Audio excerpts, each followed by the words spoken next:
No one draws near by coincidence. No hand stretches out without a price tag hidden in its palm.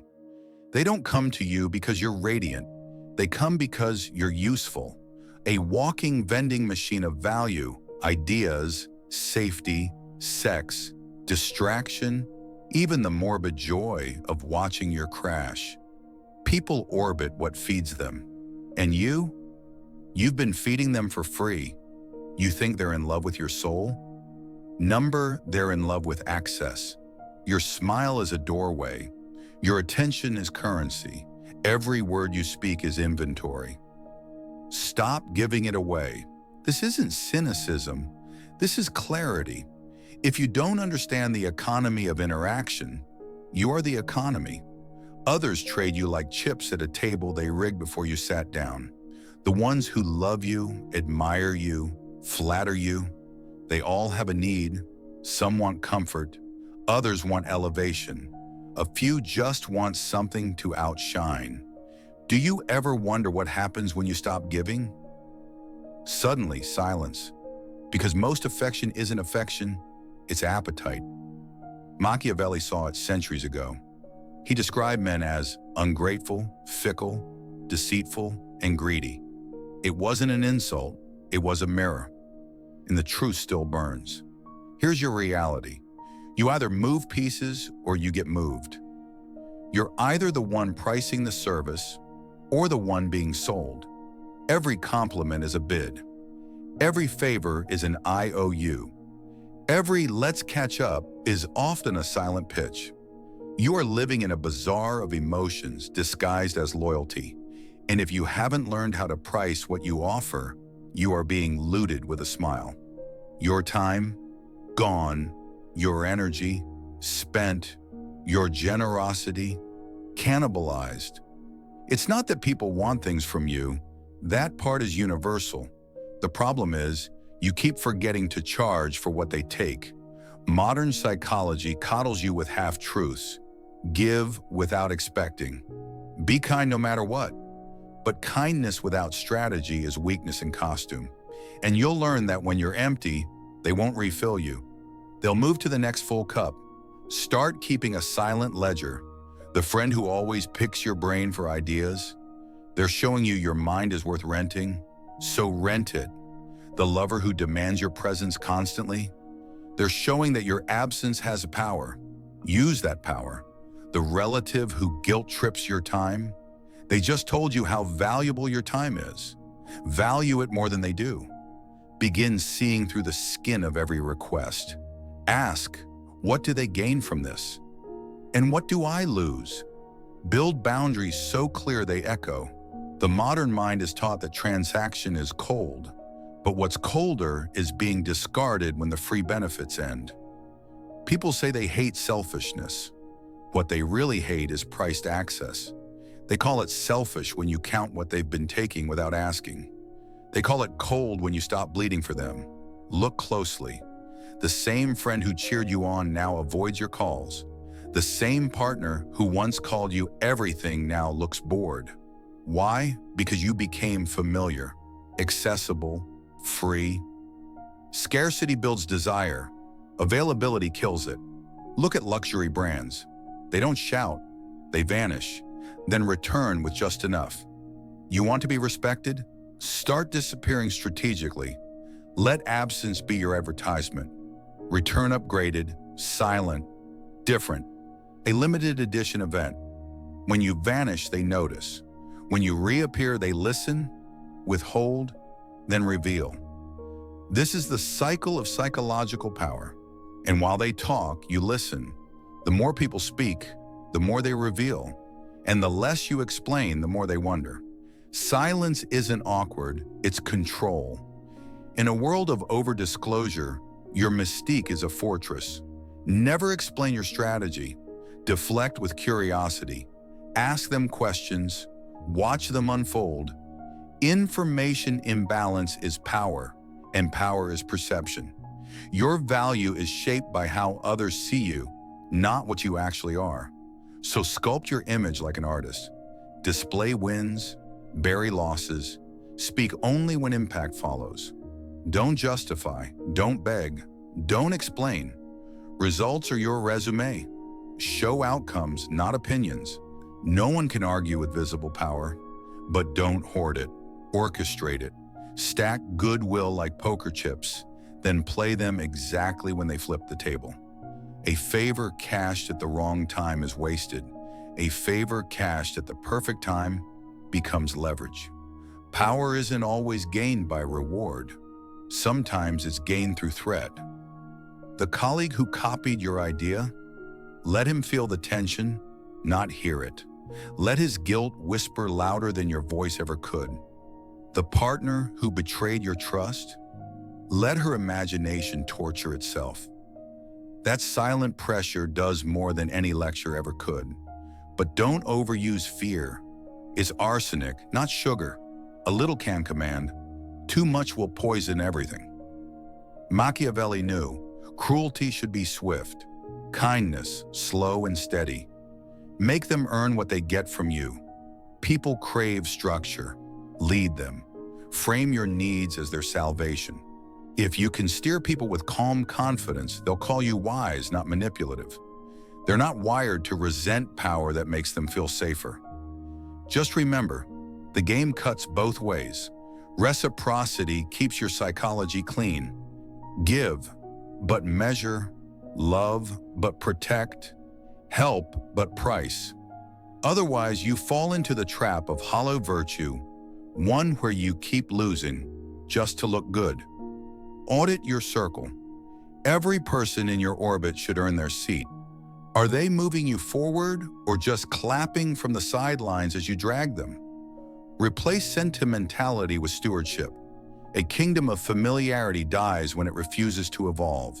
Family that mocks your ambition, friends who flinch at your success, cut them with precision. Kind, clean, final. Your worst obligations are the ones built from guilt. Guilt for shining. Guilt for growing. Guilt for saying no. But guilt is just a leash. And the powerless clip it to your neck to keep you small. Don't let them harness comparison. People measure value in contrast. Stand next to giants and you'll seem small. Stand alone and you become the landmark. In negotiations, position yourself among power to suggest you belong there. But when you're pitching, performing, or leading, stand on your own hill. Let them see nothing else to measure you against. That's not vanity, that's optics. And in psychology, optics often decide outcomes before logic gets a vote. Time is your rarest currency. You never get refunds. Anyone who assumes your time is free is a pickpocket smiling while they rob you. You must meter it like gold dust in a storm. Either bill them in money, influence, growth, or don't answer. Notice their reaction. People reveal more when denied than when indulged. If they sulk, they weren't there for you. They were there for what you gave. File that knowledge. It's worth more than any compliment. Don't expect applause. The world will label you cold the moment you start protecting yourself. That's fine. Lions don't need sheep to like them.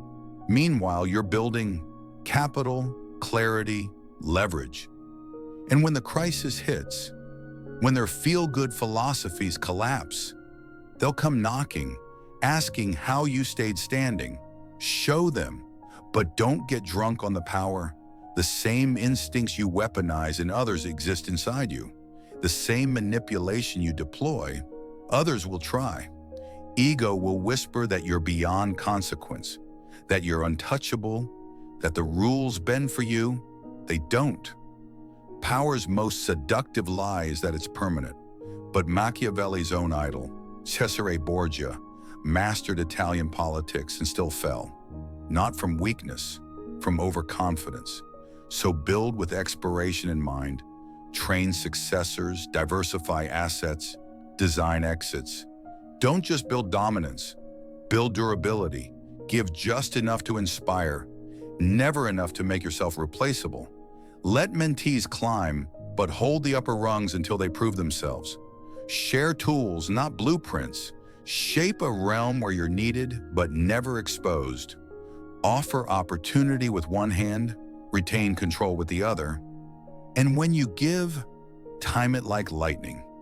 A perfectly placed gift is a debt that never sleeps. A favor given when their back was to the wall will echo louder than years of ordinary kindness.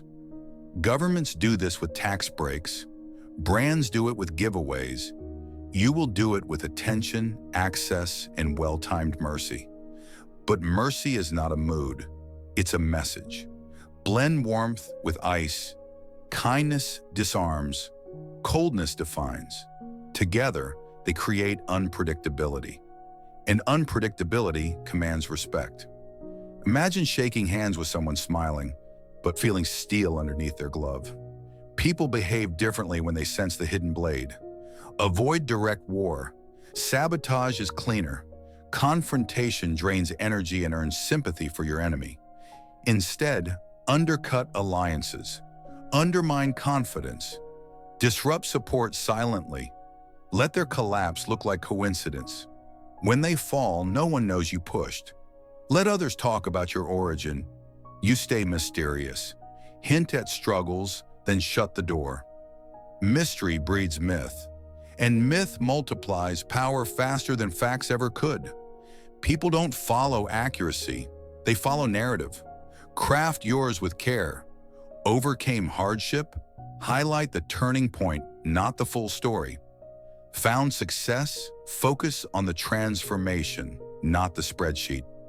Let them fill in the blanks with admiration. Myth is more contagious than memory. And when you fail, and you will, fail publicly, but recover louder. Show resilience like it's a product you're selling. Let every setback become a step up. Remind them, you don't lose, you reload.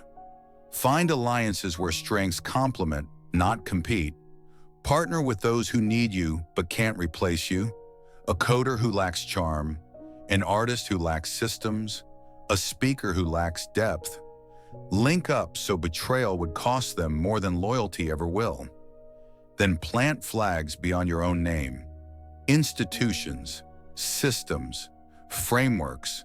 Create habits that continue even if you disappear. Rockefeller created foundations. Carnegie created libraries. Steve Jobs embedded himself in culture. You must embed yourself in behavior. A name on a building is vanity. A system that others rely on, that's immortality. Don't fear rivals. Cultivate them. Keep them close, like wild dogs just fed enough to stay hungry. Let them compete among themselves. Reward them when they perform, but never let them touch your throne. Competition sharpens. Just don't let it unite against you.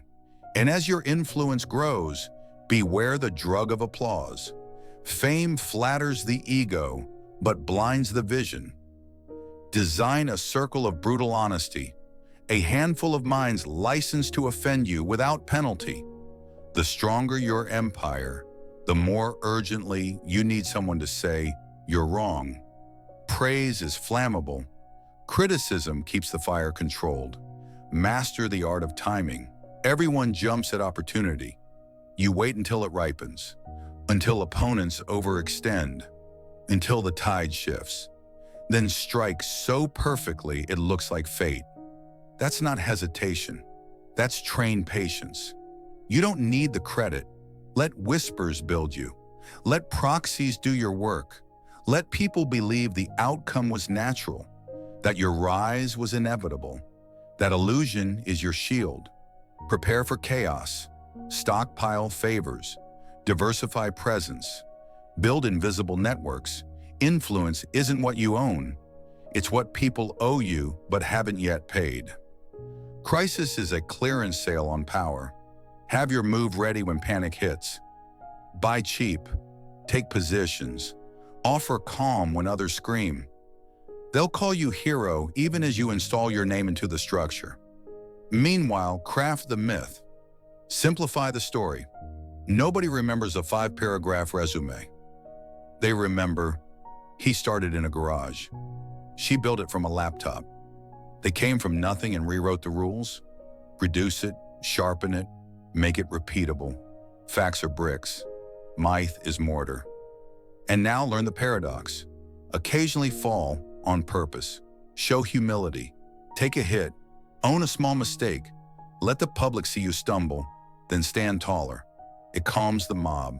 It buys loyalty. It resets expectations just enough. A sacrificial lamb to protect the lion's image. And now the final turn? Legacy. Legacy isn't a statue. It's momentum that moves after you. It's the hand that shapes futures long after yours is gone. Institutions, cultures, systems that speak with your voice. Teach just enough to run the machine, never enough to rebuild it.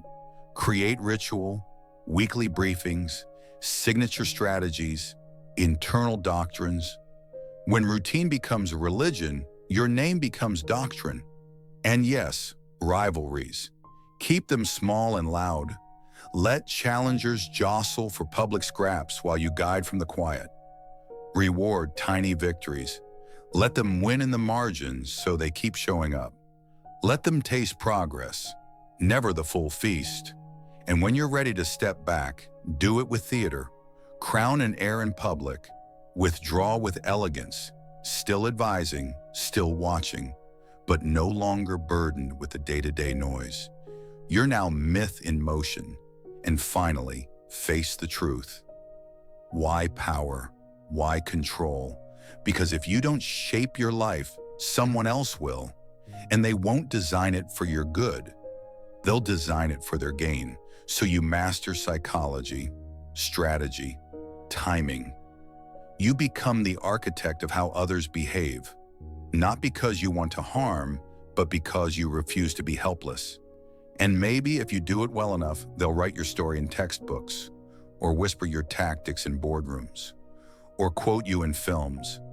But even if they don't, even if your name vanishes, your fingerprints will stay on deals made, on boundaries respected, on people you molded. That's power, not presence, but permanence. So ask yourself, did the world shape you, or did you shape the world? And when the answer is clear, smile. Because you've joined the secret league of those who bend human behavior, not with chains, but with design. Not with force, but with desire. And that is psychology, weaponized.